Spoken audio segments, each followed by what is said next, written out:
शंकर के धाम गया है, उसका एक कारण था कि देवराज ब्राह्मण की माता एक लोटा जल शिव को समर्पित करती थी। कितना जल? जम के बोलिए जरा, एक लोटा। और आप सबको कहूंगा, शिव मंदिर में प्रतिदिन एक लोटा पानी, एक लोटा जल अवश्य अवश्य चढ़ाना।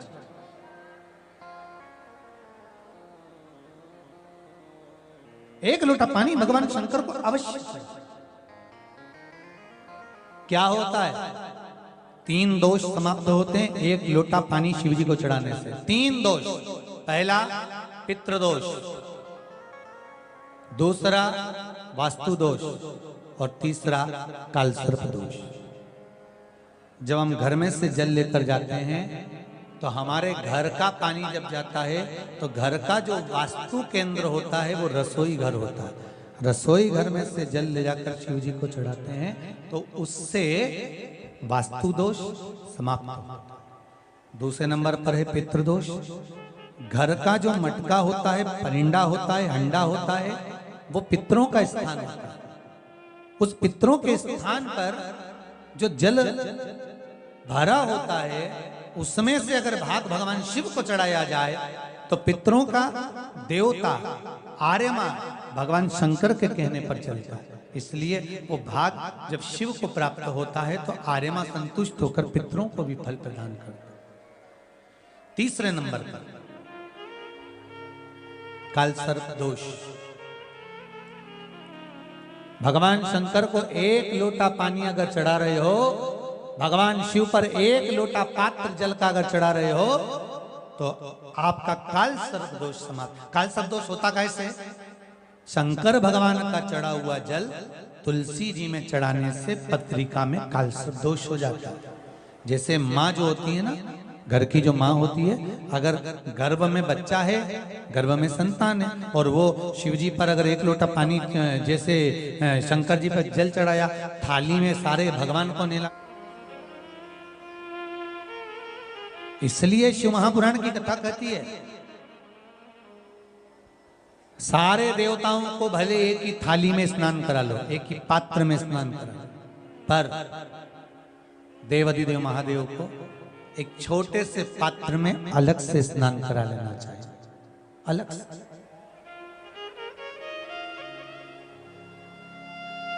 और उस पात्र का जल शिव जी को समर्पित करा हुआ जल तुलसी जी में नहीं डालना। तुम्हारे घर में जो पौधा हो, जो पौधा हो आपके घर, आप उसको उसमें समर्पित कर दो। जैसे बेलपत्री चढ़ाने के बाद जल चढ़ाना या जल चढ़ाकर बेलपत्र चढ़ाना। एक पत्र है, बड़ा सुंदर है, छोटा सा भाव, प्रश्न अच्छा है, आप सबके हित का।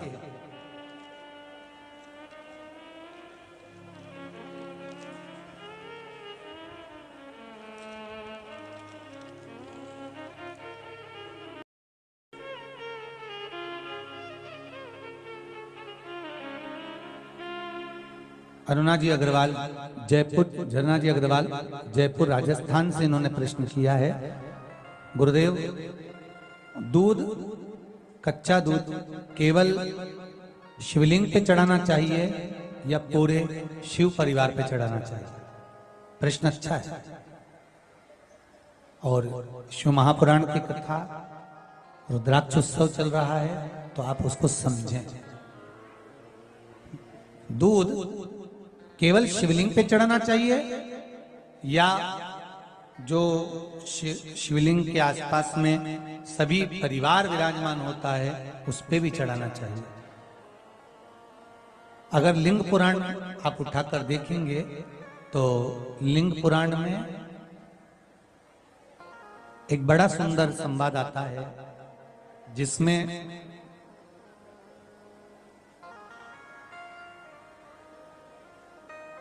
पीले कलर के शिवलिंग का वर्णन आता है। सफेद, लाल, पीला और काला, ये शिवलिंग का आपको पहले 12वें ज्योतिर्लिंग में पहुंची। कथा के मुख्य यजमान तो स्वयं कृष्णेश्वर बाबा ही हैं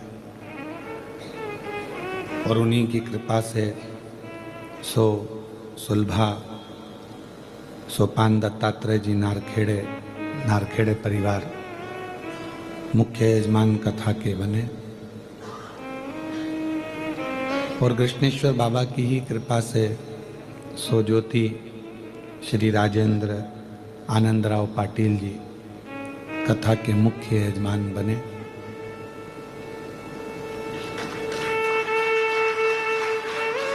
पल्लवी हितेश जी नारखेड़े कथा के मुख्य यजमान पद ग्रहण किया। छोटी बहू श्री गौरव जी नारखेड़े कथा के मुख्य यजमान पद ग्रहण किया। और आप सभी जो अपने अपने घरों में कथा को सुन रहे हो, कथा को श्रवण कर रहे हो, जितनी देर आप भगवान शिव की कथा में अपने मन को लगाते हो, चित्त को लगाते हो, हृदय को लगाते हो, उतनी देर भगवान नारायण, ब्रह्मदेव, इंद्रदेव, 33 कोटि देवता पितृलोक में आपके पूर्वजों के कंधे पर हाथ रखकर कथा को श्रवण करते हैं।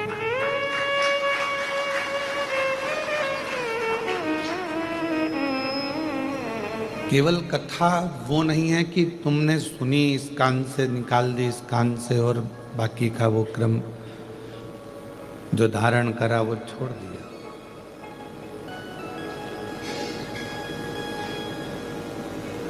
कथा का सबसे बड़ा क्रम यह है कि इन पूरी 7 दिन की कथा में से, भगवान की अविरल कथा में से कुछ ऐसा ग्रहण कर लो जो आपकी जिंदगी को सार्थक बना दे। आज जलगांव कथा के यजमान परिवार भी यहाँ पर विराजमान है। मैं उनको भी बहुत बहुत साधुवाद देता हूँ, जिनके यहाँ 3 अक्टूबर से 9 अक्टूबर तक शिव महापुराण की दिव्य और भव्य कथा जलगांव में होने जा रही है। कथा केवल सुन लिया, बहुत सारे महाराज आते हैं, कथा कहते हैं और चले जाते हैं। कथा आपने सुन ली, आप भी अपने घर चले जाते हो, वो कथा नहीं है। उसको हम कथा नहीं कह सकते। कथा का सबसे बड़ा सार तत्व वो है कि आपने 7 दिन में से थोड़ा सा अंश मात्र भी अगर अपनी जिंदगी में उतार लिया कि मैंने शिव जी के मंदिर जाना चालू कर दिया, शंकर भगवान को 1 लोटा जल चढ़ाना प्रारंभ कर दिया, बेलपत्र चढ़ाना प्रारंभ कर दिया, या शिव मंदिर में सफाई करना प्रारंभ कर दिया, या श्री शिवाय नमस्तुभ्यम बोलना प्रारंभ कर दिया, तो समझ लो कि कथा ने आपके ऊपर असर करा और आप शंकर जी के पास पहुँचे। अब शिव जी ने आपका हाथ पकड़ लिया, अब आप कहीं भटकोगे नहीं और जिंदगी आपकी सहज सरल। एक वक्ता जब व्यासपीठ पर बैठे तो जितने भक्त उसके कथा सुनने के लिए बैठे हैं उनका वक्त बदल दे तो समझ लो कि वक्ता है। और वक्त ही नहीं बदल पाए तो फिर वक्ता का मतलब ही क्या हुआ?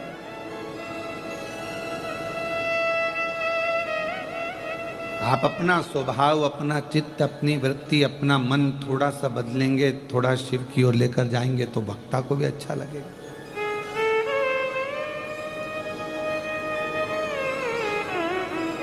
एक बार पितृलोक में से पितरों के देवता आर्यमा स्वामी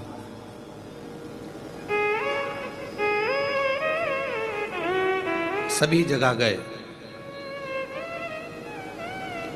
और पितरों के जो देवता हैं आर्यमा, वो हर जगह पर भ्रमण करने के लिए ब्रह्मलोक गए तो ब्रह्माणी ने उनका आदर किया, ब्रह्मा जी ने भी उनका सम्मान किया। वैकुंठ गए तो भगवान नारायण ने उनका सम्मान करा, माँ लक्ष्मी ने उनका आदर करा।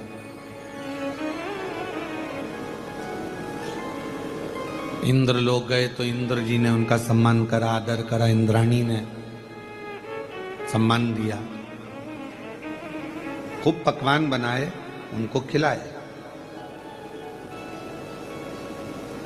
अब जब पितरों को हम इतने सारे पकवान बनाते हैं, भोजन बनाकर खिलाते हैं, तो पितरों के स्वामी को, आर्यमा स्वामी को भी वही खिलाया।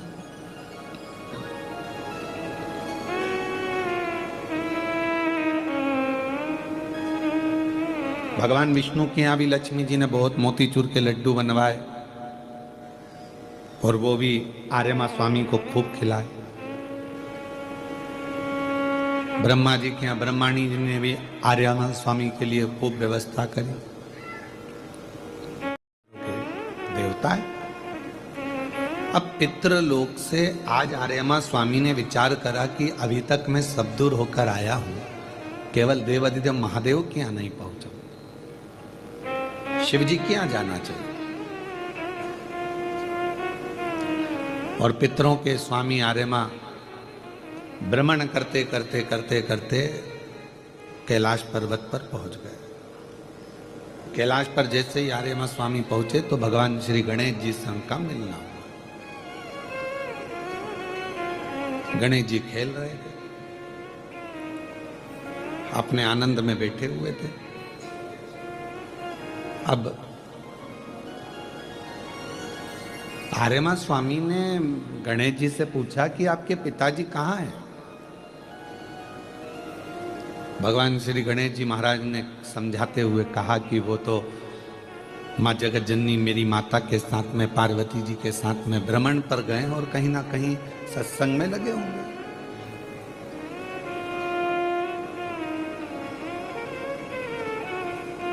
क्योंकि आज का जो समय है, लोग सीखना नहीं चाहते।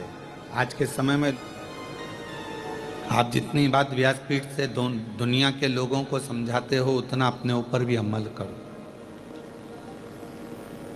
कभी चुपचाप से आप हमारे घर के बाहर खड़े होना एकांत में कहीं, और वहां जाकर देखना, जितना हम व्यासपीठ से कहते हैं कि घर के बच्चों को शंकर के मंदिर में एक लोटा जल चढ़ाने भेजो,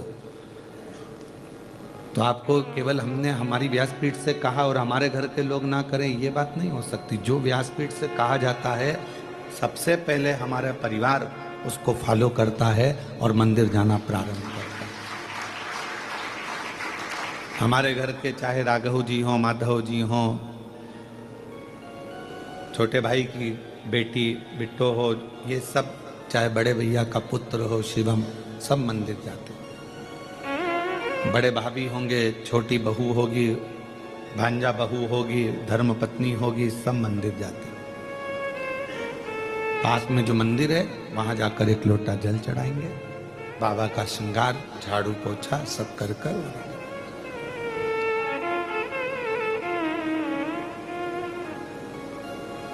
कोई बात अगर हम कह रहे हैं, एक वक्ता के लिए जिंदगी में सबसे बड़ी बात यह होती है कि वो जो बात कहे तो उस पर अपना खुद पर फॉलो जरूर करे। अब कोई विद्वान अगर कोई जगह पर बैठकर उसने ब्रॉडकास्ट किया और उसमें बोल दिया कि भाई सूर्य ग्रहण पड़ा है या चंद्र ग्रहण पड़ा है, चंद्र ग्रहण में 11-12 बजे, दोपहर में 12 बजे सूतक लग जाएगा, तो ना कोई खाए, ना कोई पानी पिए, ना कोई कुछ करे, अभी ग्रहण में बहुत चला। तो जिनने बोला, हम उनसे पूछे, तुमने क्या दोपहर के 12 बजे से लेकर अगले दिन तक क्या पानी नहीं पिया? कथनी और करनी में अंतर होता है, बहुत अंतर, बहुत कठिन है प्रवचन देना।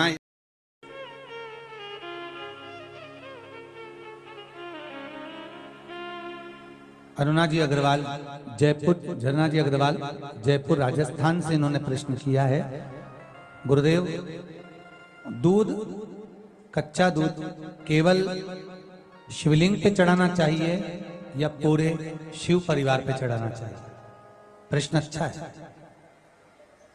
और शिव महापुराण की कथा, रुद्राक्ष उत्सव चल रहा है, तो आप उसको समझें। दूध केवल शिवलिंग पे चढ़ाना चाहिए या जो शिवलिंग के आसपास में सभी परिवार विराजमान होता है उस पे भी चढ़ाना चाहिए। अगर लिंग पुराण आप उठाकर देखेंगे तो लिंग पुराण में एक बड़ा सुंदर संवाद आता है जिसमें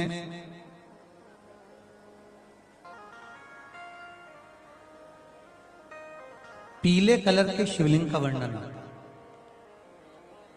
सफेद, लाल, पीला और काला, ये शिवलिंग का आपको पहले छा गया, श्राद्ध आ गया। मठा की पत्नी ने बोला सुनो, हमारे रिश्तेदार तो हमारे आना ही छोड़ दिए। रिश्तेदार आना कब छोड़ते हैं? जब तुम्हारे भीतर अहंकार बहुत बढ़ जाता। जरा जरा सी बात में मैंने वो प्रॉपर्टी खरीदी, मैंने हाथ का ब्रेसलेट खरीद लिया, महाराज छोरा तो इतना कमाए, महाराज तो दुकान ऐसी चले। रिश्तेदार तुम्हारा बखान सुनने थोड़ी ना आए, रिश्तेदार तो तुमसे मिलने के लिए आए।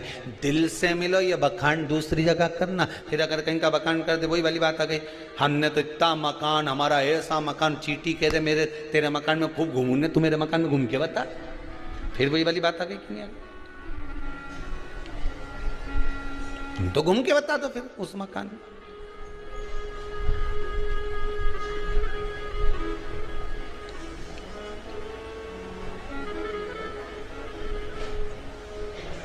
घूमो जितना घूमो। अब मठा की पत्नी ने कहा अपने यहाँ रिश्तेदार नहीं आ रहे। अब इतना अपने जोरदार कलर करवाया मकान में, कितना जोरदार जोरदार फर्नीचर बनवाया, और कोई देखने नहीं आए तो काय का मतलब? एक काम करो, तुम्हारे पिताजी का श्राद्ध आ रहा है, तुम्हारे दादाजी का श्राद्ध आ रहा है, श्राद्ध पक्ष आ रहे हैं 16 दिन श्राद्ध के। एक दिन ऐसा कर लो, सारे रिश्तेदारों को बुला लो श्राद्ध में, पंडित जी के भी बुला लो, और सुनो अपन श्राद्ध करते हैं, सारा रिश्तेदार आएगा तो अपना मकान देख के तो जाएगा।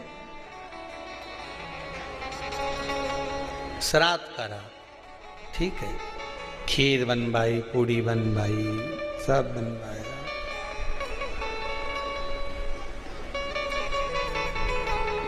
मठा की पत्नी ने करा, जठा की पत्नी बोली सुनो, आज तुम्हारे दादाजी का श्राद्ध है, घर में कुछ है नहीं, पर सुनो वो सामने जो व्यापारी है ना, जिसकी किराना की दुकान है, उससे आपकी अच्छी बनती है ना, हाँ मेरा बचपन का दोस्त है, जाओ उसके यहां से कुछ थोड़ा सा लिया हो तो अपन खीर बना लेंगे, ब्राह्मण को दे देंगे, उसके घर पहुंचा देंगे। ब्राह्मण नहीं लेगा, नहीं आएगा तो गाय को दे देंगे, स्वान को दे देंगे। जाओ, वहां गया, सब मतलब के यार सबको। मित्र ने कहा भाई देख, देने को मैं शक्कर दे देता, सामान दे देता, मना नहीं है, पर अब मैं दे नहीं पाऊंगा क्योंकि तेरी कमाई का स्रोत नहीं है। बैंक भी लोन उसी को देती है जिसकी फाइल में कमाई का स्रोत दिखता है। सही है कि गलत है?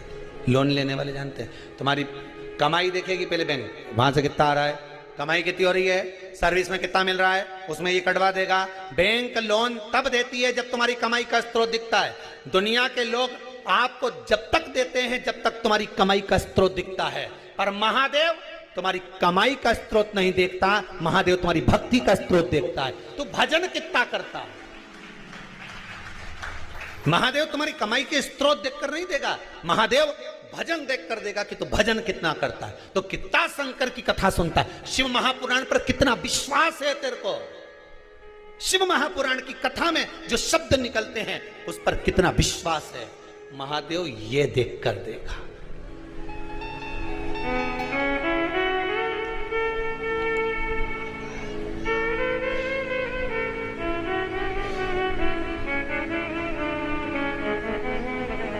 अब विश्वास, मित्र ने मना कर दिया, मैं नहीं दे सकता तुझको। भाई मत दे, पर इतना तो दे दे कि मैं कंडा जलाकर, गोबरी जलाकर, गाय का गोबर जो है सूखा हुआ उसको जलाकर थोड़ी सी घी शक्कर ही छोड़ लो। शक्कर नहीं दूंगा, महंगी है। इतना सा गुड़ दे दिया, इतना सा घी डाल के दे दिया, ले जा। कटोरी में घी और गुड़ लेकर आया। जठा की पत्नी ने कहा लाए कुछ खीर बनाना। खीर नहीं है, ये गुड़ शक्कर है। कोई गुड़ और घी है, कोई बात नहीं, मैं कंडा जलाकर धूप दे दूंगी। अभी घर में पोछा लगा लूं, झाड़ू लगा लूं, दरवाजा पे पानी छीट दूं, थोड़ा सा चौक पोड़ दूं दरवाजा पे, फूल रख दूं दरवाजा पे। कर दिया। उधर पितृलोक से पित्र आए। सबसे पहले पितृ जो पुराना घर होता है वहीं जाते हैं, क्योंकि अंतिम संस्कार जिस घर से होता है पितृ सबसे पहले उसी स्थान पर पहुंचते हैं जो पुराना मकान, भले वो किराए का क्यों ना हो। सबसे पहले पितृ वहां पहुंचते हैं। पितृलोक से पित्र आए, दरवाजे पर पहुंच गए। जैसे ही सबसे पहले मठा के घर में गए तो क्या जाकर देखा कि वहां तो रिश्तेदार पूरी सब्जी खा रहे हैं।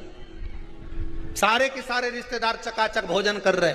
ना तो धूप छूटी, ना गाय का दिया, ना स्वान का दिया, क्योंकि इनको तो श्राद्ध केवल लोगों को दिखाने के लिए करी थी। वहां तो ना तो धूप छूटी, ना गाय का भोजन दिया, ना स्वान का भोजन, ना कौवे का भोजन, ना ब्राह्मण भोजन।